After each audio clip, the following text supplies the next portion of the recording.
আল্লাহ, তোমার রহমতের সামনে আমার গুনার তো কোনো অস্তিত্ব নাই মওলা।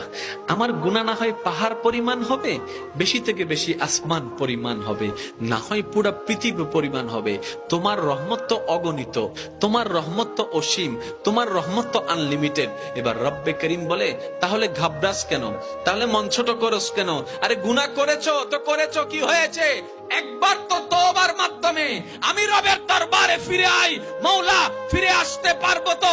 দরজা কি খোলা আছে? রব্বে করিম বলে, মরণের আগ পর্যন্ত, কিয়ামতের আগ পর্যন্ত, সূর্য পশ্চিম আকাশে ওঠার আগ পর্যন্ত দরজা খোলা আছে, দরজা খোলা আছে, দরজা খোলা আছে। এবার বান্দা বলে, মওলা 24টা ঘন্টার কোন টাইমে আসলে সে দরজা খোলা পাবো? রব্বে করিম বলে, আরে ব্যাংকের দরজা খোলা থাকে নির্দিষ্ট সময়ে, অফিস আদালতের দরজা খোলা থাকে নির্দিষ্ট সময়ে, এমনকি ঘরের দরজাও খোলা থাকে নির্দিষ্ট সময়ে, এর বাইরে যায় না। কিন্তু তোর